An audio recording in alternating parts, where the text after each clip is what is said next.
मधुबन के बाबा, मधुबन के बाबा मुरली वाले, आपका क्या कहना, आपका क्या कहना। मधुबन के बाबा मुरली वाले, आपका क्या कहना, आपका क्या कहना। ओम शांति।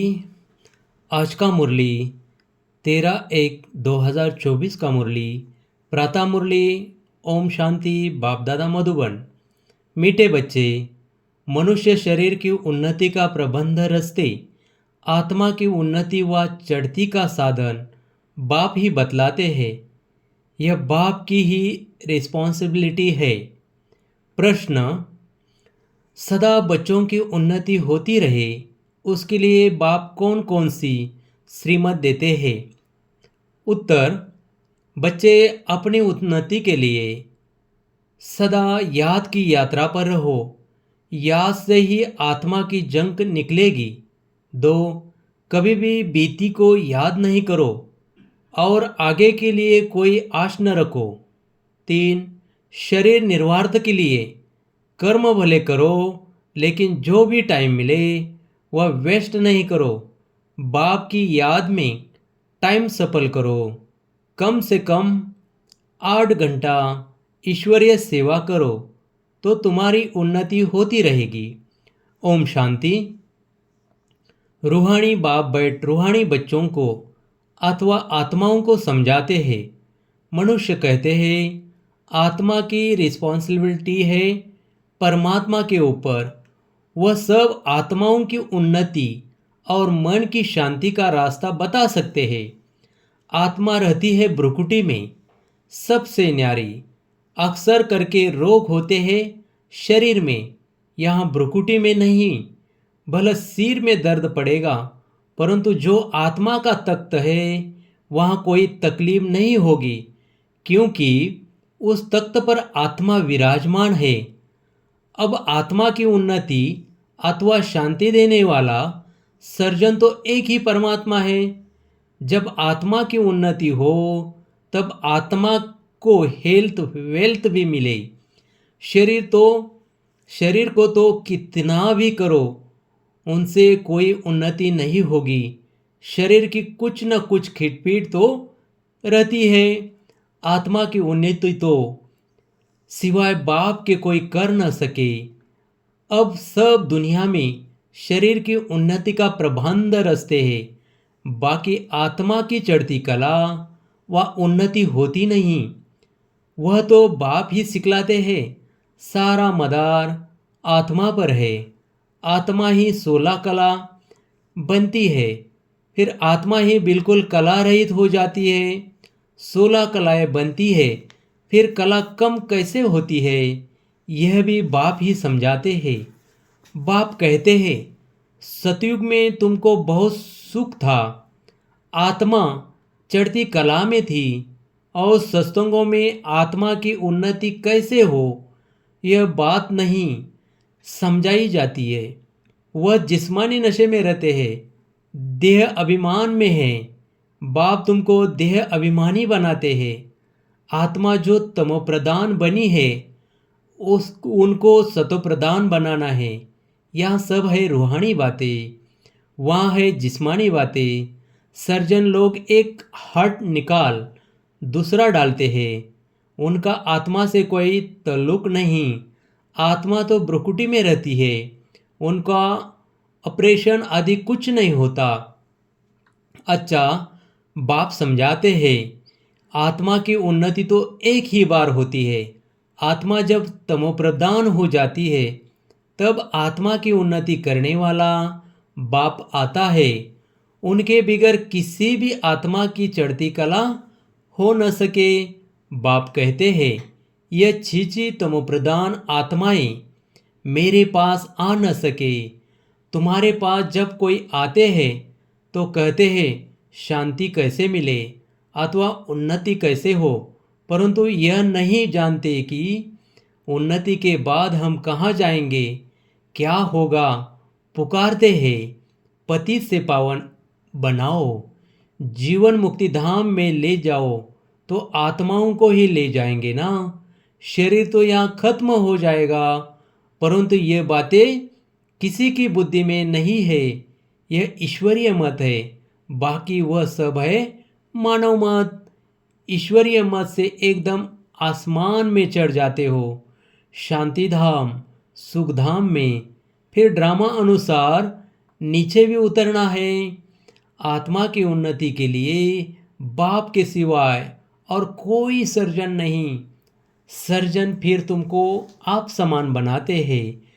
कोई तो बहुतों की उन्नति अच्छी करते हैं, कोई मीडियम, कोई थर्ड, औरों की उन्नति करते हैं। आत्माओं की उन्नति का जवाबदार है एक ही बाप। दुनिया में यह किसी को मालूम नहीं है। बाप कहते हैं इन साधुओं आदि का भी उद्धार करने मैं आता हूँ। पहले जब आत्मा आती है तो पवित्र ही आती है। अब बाप आए हैं सबकी उन्नति करने। नंबरवार पुरुषार्थ अनुसार तुम्हारी देखो कितनी उन्नति हो जाती है। वहाँ तुमको शरीर भी फर्स्ट क्लास मिलता है। बाप है ही अविनाशी सर्जन, वही आकर तुम्हारी उन्नति करते हैं, तो तुम ऊंच से ऊंच अपने स्वीट होम में चले जाएंगे। वो लोग मून पर जाते हैं।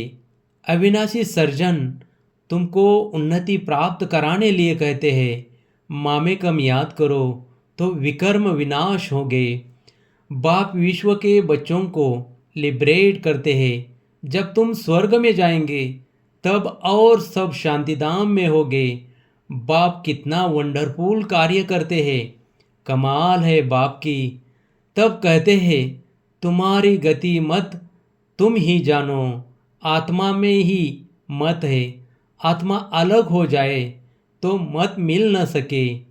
ईश्वरीय मत से उड़ती कला, मानव मत से उतरती कला, यह भी ड्रामा में नूंद है। वो लोग समझते हैं अभी स्वर्ग बन गया है, आगे चलकर मालूम पड़ेगा कि यह नरक है व स्वर्ग। भाषा के ऊपर कितना हंगामा करते हैं। दुखी है ना। स्वर्ग में दुख होता नहीं, अर्थक्वेक भी नहीं होगा।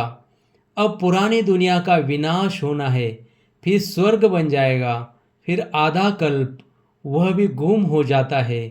कहते हैं द्वारका सागर के नीचे चली गई, सोने की चीज़ें नीचे दब गई, सो तो ज़रूर अर्थक्वेक से नीचे जाएगी।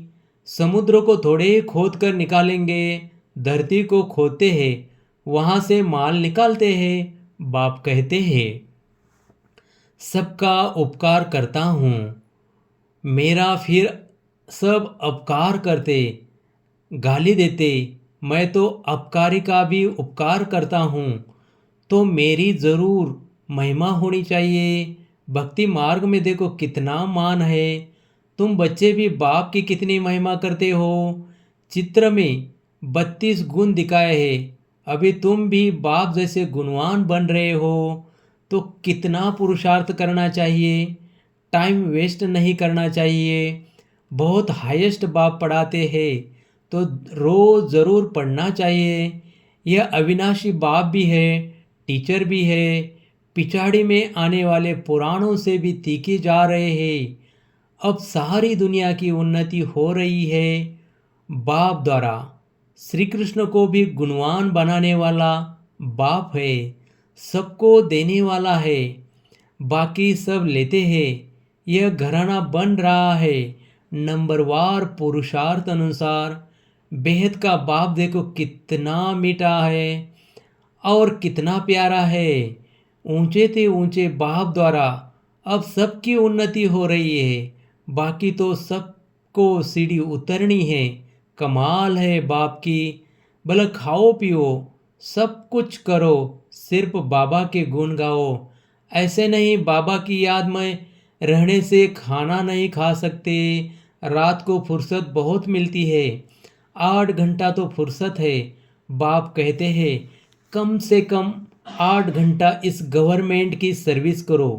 जो भी आए उनको आत्मा की उन्नति के लिए रास्ता बताओ।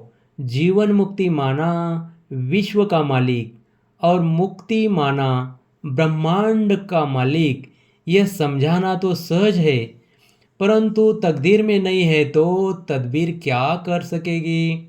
बाप समझाते हैं कि बाप की याद सिवाय आत्मा की जंक निकल नहीं सकती। भले ज्ञान सारा दिन सुनाओ, परंतु आत्मा की उन्नति का उपाय याद के सिवाय और कोई नहीं। बाप बच्चों को बहुत प्यार से रोज़ रोज़ समझाते हैं, परंतु अपनी उन्नति करते हैं वह नहीं करते हैं, वह हर एक खुद समझ सकते हैं। यह सिर्फ तुम नहीं सुनते हो, परंतु सब सेंटर वाले बच्चे सुनते हैं। यह टेप रखी है, यह भी अपने में आवाज़ भरकर जाती है। सर्विस पर यह बहुत सर्विस देती है। बच्चे समझते हैं शिव बाबा की मुरली हम सुनते हैं, तुम्हारे द्वारा सुनने से इनडायरेक्ट हो जाता है। फिर यहाँ आते हैं तो डायरेक्ट सुनने के लिए। फिर बाबा ब्रह्मा मुख द्वारा सुनाते हैं अथवा मुख द्वारा ज्ञान अमृत देते हैं। इस समय दुनिया तमो प्रधान हो गई है तो उस पर ज्ञान की वर्षा चाहिए। वह पानी की वर्षा तो बहुत होती है, उस पानी से तो कोई पावन बन नहीं सकता। यह है सारे ज्ञान की बात। बाप कहते हैं अब जागो, मैं तुमको शांतिधाम ले जाता हूँ। आत्मा की उन्नति भी इसमें है, बाकी सब है जिस्मानी बातें। रूहानी बातें सिर्फ तुम ही सुनते हो। पदमपति भाग्यशाली सिर्फ तुम ही बनते हो। बाप है गरीब निवाज, गरीब ही सुनते हैं। तब बाप कहते अहिल्याओं गणिकाओं को भी समझाओ। सतयुग में ऐसी बातें नहीं होती। वह है बेहद का शिवालय, अब है बेहद का वैशालय। बिल्कुल ही तमोप्रधान है, इससे जास्ती मार्जिन नहीं है। अब इस पति दुनिया को चेंज होना है। भारत में राम राज्य और रावण राज्य होता है। जब अनेक धर्म हो जाता है तब अशांति हो जाती है। लड़ाई तो लगती ही रहती है। अब तो बहुत ज़ोर से लड़ाई लगेगी। कड़ी लड़ाई लगी फिर बंद हो जाएगी, क्योंकि राजाई भी स्थापन हो, कर्मातीत अवस्था भी हो। अभी तो कोई कह न सके वह अवस्था आएगी तो पढ़ाई पूरी हो जाएगी, फिर ट्रांसफ़र हो जाएंगे अपने पुरुषार्थ अनुसार। इस बम्बर को आग तो लगनी है, फटाफट विनाश हो जाएगा। उनको खूनी नाहक खेल कहा जाता है। नाहक सब मर जाएंगे। रक्त की नदियाँ बहेगी, फिर घी दूध की नदियाँ बहेगी। हाहाकार से जय जयकार होगी। बाकी सब अज्ञान निंद्रा में सोते सोते ही खत्म हो जाएंगे। बड़ी युक्ति से स्थापना होती है। विघ्न भी पड़ेंगे, अत्याचार भी होंगे। अब माताओं द्वारा स्वर्ग का द्वार खुलता है तो पुरुष भी बहुत, परंतु माता जन्म देती है तो उनको पुरुष से इजाफा ज़्यादा मिलता है। स्वर्ग में तो नंबरवार सब जाएंगे। कोई 2 जन्म मेल के भी बन सकते हैं। हिसाब किताब जो ड्रामा में नूंद है वही होता है। आत्मा की उन्नति होने से कितना फर्क पड़ जाता है। कोई तो एकदम हाईएस्ट बन जाता है, कोई तो बिल्कुल लोएस्ट। कहाँ जाता, कहाँ राजा तो कहाँ प्रजा। मीठे मीठे बच्चों को बाप समझाते हैं अब पुरुषार्थ करो, योग से पवित्र बनो, तब धारणा हो। मंजिल बहुत ऊंची है। अपने को आत्मा समझ। बहुत प्यार से बाप को याद करना है। आत्मा का परमात्मा के साथ लव है ना, यह है रूहानी लव, जिससे आत्मा की उन्नति होती है। जिस्मानी लव से गिर पड़ते हैं। तकदीर में नहीं है तो भागंती हो जाती है। यज्ञ की बड़ी संभाल चाहिए। माताओं की पाई पाई से यज्ञ की सर्विस हो रही है। यहाँ गरीब ही साहूकार बनते हैं, सारा मदार पढ़ाई पर है, तुम अभी सदा सुहागिन बनती हो, यह सबको फीलिंग आती है। माला का दाना बनने वालों को कितनी अच्छी फीलिंग चाहिए। शिव बाबा को याद करते सर्विस करते रहो तो बहुत उन्नति हो सकती है। शिव बाबा की सर्विस में शरीर भी नौछावर करना चाहिए। सारा दिन नशा रहे, ये मासी का घर नहीं है। देखना है हमने अपनी कितनी उन्नति की है। बाबा कहते हैं बीती को याद न करो, आगे की कोई आश मत रखो, शरीर निर्वाह अर्थ कर्म तो करना है। जो टाइम मिले उसमें बाप को याद करो तो विकर्म विनाश होंगे। बाबा बांदीलियों को भी समझाते हैं कि तुम्हें पति को बहुत नम्रता प्यार से समझाना है। कोई मारे तो उन पर फूलों की वर्षा करो। अपने को बचाने की बड़ी युक्ति चाहिए। आंखें बड़ी शीतल चाहिए, कभी हिले नहीं। इस पर अंगद का भी मिसाल है, बिल्कुल अडोल था। तुम सब महावीर हो। जो कुछ पास्ट हुआ उनको याद नहीं करना है, सदैव हर्षित रहना है, ड्रामा पर अटल रहना है। बाप खुद कहते हैं मैं भी ड्रामा के बंधन में बांधा हुआ हूँ, बाकी और कोई बात नहीं। श्री कृष्ण के लिए लिखा है स्वदर्शन चक्र से मारा, यह सब कथाएं है। बाप तो हिंसा कर न सके, यह तो बाप टीचर है, मारने की बात नहीं है। यह बातें सब इस समय की है। एक तरफ ढेर मनुष्य है, दूसरी तरफ तुम हो। जिनको आना होगा आते रहेंगे, कल्प पहले मिसल पद पाते रहेंगे। इसमें चमत्कार की बात नहीं। बाप रहमदिल है, दुख हरता सुख करता है, फिर दुख कैसे देंगे। अच्छा, मीठे मीठे सिकल दे बच्चों प्रति माता पिता बाप दादा का याद प्यार और गुड मॉर्निंग। रूहानी बाप की रूहानी बच्चों को नमस्ते। धारणा के लिए मुख्य सार, कम से कम 8 घंटा ईश्वरीय गवर्नमेंट की सर्विस कर अपना टाइम सफल करना है। बाप जैसा गुणवान बनना है। 2, जो बीता उसे याद नहीं करना है, बीती को बीती कर सदैव हर्षित रहना है, ड्रामा पर अड़ल रहना है। वरदान, संकल्प बोल और कर्म के व्यर्थ को समर्थ में परिवर्तन करने वाले होली हंस भव। होली हंस का अर्थ है संकल्प बोल और कर्म के व्यर्थ को समय में परिवर्तन करने वाले। क्योंकि व्यर्थ जैसे पत्थर होता है, पत्थर की वैल्यू नहीं रत्न की वैल्यू होती है। होली हंस फौरन परख लेता है, ये काम की चीज़ नहीं है, ये काम की है। कर्म करते सिर्फ यह स्मृति इमर्ज रहे कि हम राजयोगी नॉलेजफुल आत्माएं रूलिंग और कंट्रोलिंग पावर वाली है, तो व्यर्थ जा नहीं सकता। यह स्मृति होली हंस बना देगी। स्लोगन, जो स्वयं को इस देहरूपी मकान में मेहमान समझते हैं वही निर्मोही रह सकते हैं। आज का अभ्यास अव्यक्त साइलेंस द्वारा डबल लाइट फरिश्ता स्थिति का अनुभव करो। जैसे जब कोई ऐसा दिन होता है तो चलते फिरते ट्रैफिक को भी रोक कर 3 मिनट साइलेंस की प्रैक्टिस कराते हैं। चलते सभी कार्यों को स्टॉप कर लेते हैं। ऐसे आप भी कोई कार्य करते हो या बात करते हो तो बीच बीच में यह संकल्पों की ट्रैफिक को स्टॉप करने का अभ्यास करो। 1 मिनट के लिए भी मन के संकल्पों को, चाहे शरीर द्वारा चलते हुए कर्म को बीच में रोक कर अपने फरिश्ते स्वरूप में स्थित हो जाओ। ओम शांति, ओम शांति।